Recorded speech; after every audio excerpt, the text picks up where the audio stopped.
Engku. Duduklah. Sudah sebulan lamanya saya menetap di rumah engkau. Setelah kepergian Uda Aziz, apalagi akal saya engkau. Iya. Apalah akal kita lagi? Saya akan berkata berterus terang kepadamu. Saya akan jujur kepadamu. Akan saya panggil kembali namamu sebagaimana dulu pernah saya panggilkan. Zainuddin. Saya sudi menanggung segenap cobaan yang menimpa diriku, asalkan kau sudi memaafkan segenap kesalahanku. Maaf. Kau regas segenap pucuk pengharapanku. Kau patahkan. Kau minta maaf. Mengapa kau jawab aku sekejam itu, Zainuddin? Sudah hilangkah kenangan kita dari hatimu?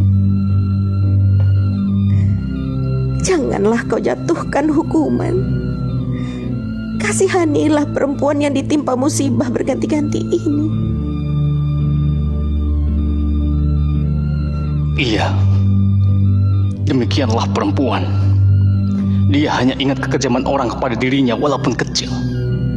Dan dia lupa kekejamannya sendiri kepada orang lain padahal begitu besarnya. Lupakah kau siapa di antara kita yang kejam? Bukankah kau yang telah berjanji ketika saya diusir oleh nenek mamamu karena saya asalnya tidak tentu?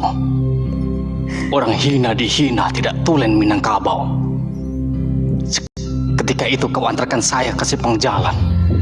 Kau berjanji akan menunggu kedatanganku berapapun lamanya. Tapi kemudian kau berpaling ke yang lebih gagah, kaya raya, berbangsa, beradat, berlembaga, berketurunan. Kau kawin dengan dia. Kau sendiri yang bilang padaku bahwa perkawinan itu bukan paksaan orang lain, tetapi pilihan hati kau sendiri. Hampir saya mati menanggung cinta Hayati. 2 bulan lamanya saya tergeletak di tempat tidur. Kau jenguk saya dalam sakitku, menunjukkan bahwa tangan kau telah berinai, bahwa kau telah jadi kepunyaan orang lain. Siapakah di antara kita yang kejam, Hayati? Saya kirimkan surat-surat meratap, menghinaan diri, memohon dikasihani. Tiba-tiba kau balas saja surat itu dengan suatu balasan yang tersudut di titik tak termakan di ayam. Kau katakan kau miskin, saya pun miskin. Hidup tidak akan beruntung kalau tidak ada uang. Karena itu kau pilih kehidupan yang lebih senang mentereng. Cukup uang berenang di dalam emas bersayap uang kertas. Zainuddin, siapakah di antara kita yang kejam, Hayati? Siapakah yang telah menghalangi seorang anak muda yang bercita-cita tinggi menambah pengetahuan, tapi akhirnya terbuang jauh ke tanah Jawa ini, hilang kampung dan halamannya, sehingga dia menjadi anak komedian tertawa di muka umum tetapi menangis di belakang layar? Zainuddin. Tidak, Hayati. Saya tidak kejam. Saya hanya menuruti katamu. Bukankah kau yang meminta di dalam suratmu supaya cinta kita itu dilupakan dan dihilangkan saja, diganti dengan persahabatan yang kekal? Permintaan itulah yang saya pegang teguh sekarang. Kau bukan percintaanku, bukan tunanganku, bukan istriku, tetapi janda dari orang lain. Maka itu, secara seorang sahabat, bahkan secara saudara, saya akan kembali teguh memegang janjiku dalam persahabatan itu sebagaimana teguh kau dahulu memegang cintaku.